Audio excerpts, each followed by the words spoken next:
Hai Sobat Berbagi. Hari ini bersama saya Izen Mariono, pendamping PKH Kabupaten Pesisir Selatan Sumatera Barat, dengan wilayah tugas di Kecamatan Ranah Pesisir. Hari ini saya berada di Taman Wisata Pantai Sumedang di Kecamatan Ranah Pesisir, Kabupaten Pesisir Selatan Sumatera Barat. Namun saya tidak akan membahas tentang pariwisata. Hari ini saya akan membahas tentang pencegahan dan penanganan stunting.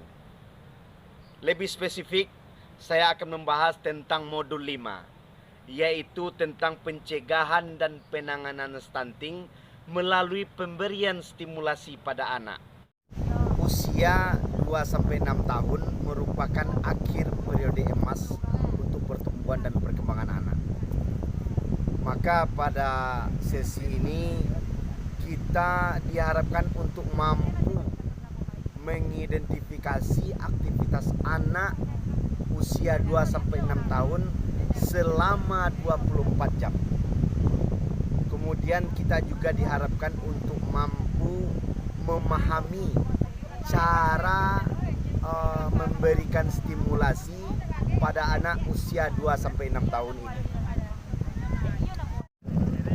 Pertama kita akan membahas tentang stimulasi di usia 2-3 tahun.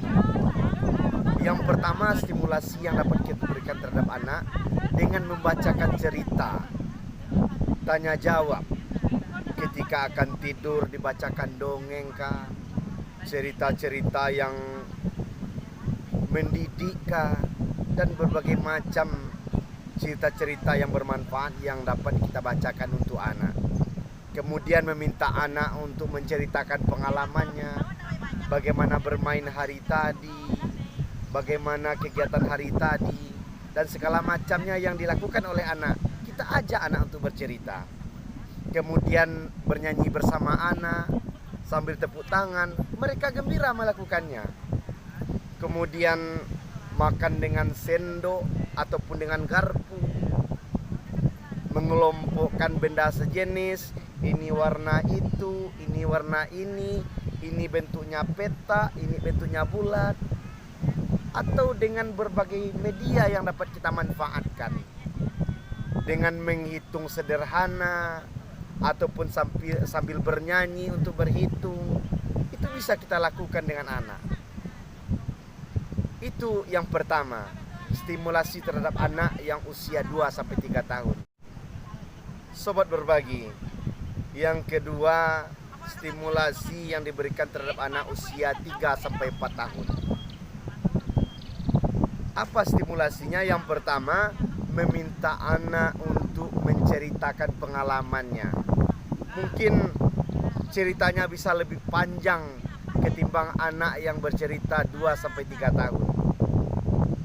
Kemudian mengajak anak bernyanyi bersama, berpakaian, merapikan makanan, menyusun benda, menggambarkan, atau menempelkan sesuatu, mengelompokkan benda.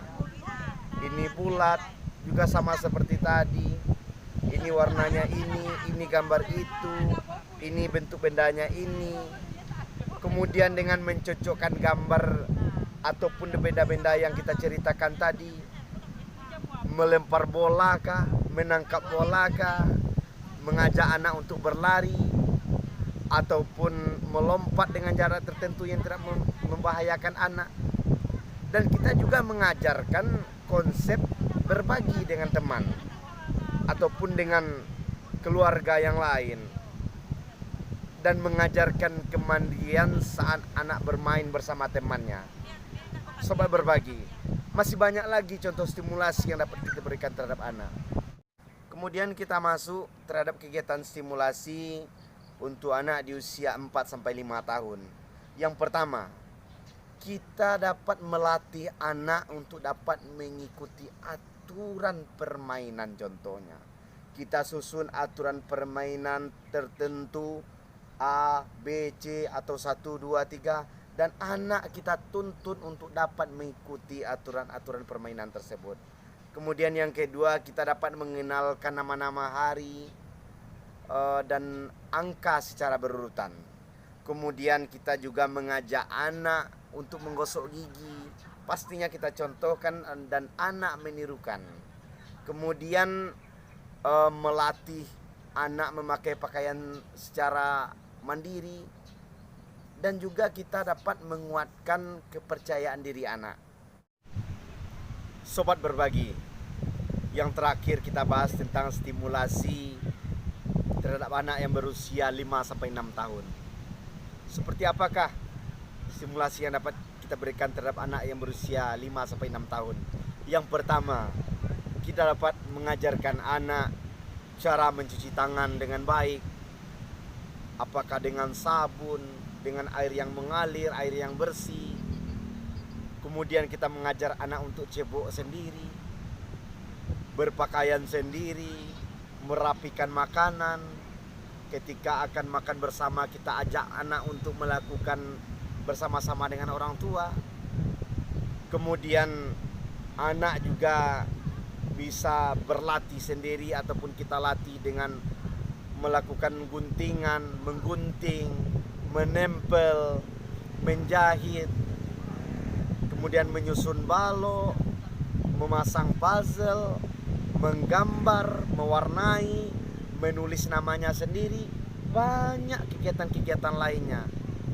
Dan juga kita bisa mengajak dia untuk membandingkan antara yang besar dan yang kecil, yang banyak dan yang sedikit. Mengajarkan anak untuk memanjat, mendampinginya. Kemudian bersepeda roda 3 mungkin. Itu sebenarnya untuk melatih keseimbangan anak. Kemudian bermain peran dengan anak. Anak jadi si A, ayah jadi si B, ibu jadi si C, hingga dia bisa bermain peran dalam kegiatan yang kita lakukan itu. Baiklah sobat berbagi, dengan pembahasan tentang pencegahan dan penanganan stunting ini yang saya bahas tentang modul 5, harapan kita semua adalah bagaimana anak-anak kita tumbuh dan berkembang secara optimal. Besar tanggung jawab kita terhadap perkembangan anak-anak kita. Jangan kita biarkan anak-anak kita berkembang, tumbuh tanpa dukungan dan bimbingan dari kita sebagai orang tua. Terima kasih.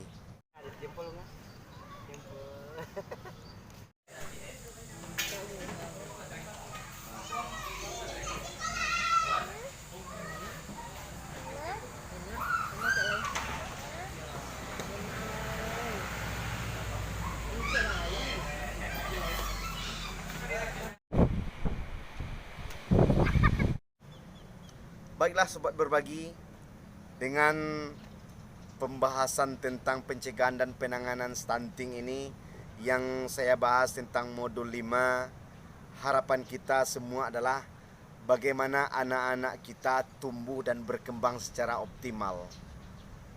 Besar tanggung jawab kita terhadap perkembangan anak-anak kita. Jangan kita biarkan anak-anak kita berkembang, tumbuh tanpa dukungan dan bimbingan dari kita sebagai orang tua. Terima kasih.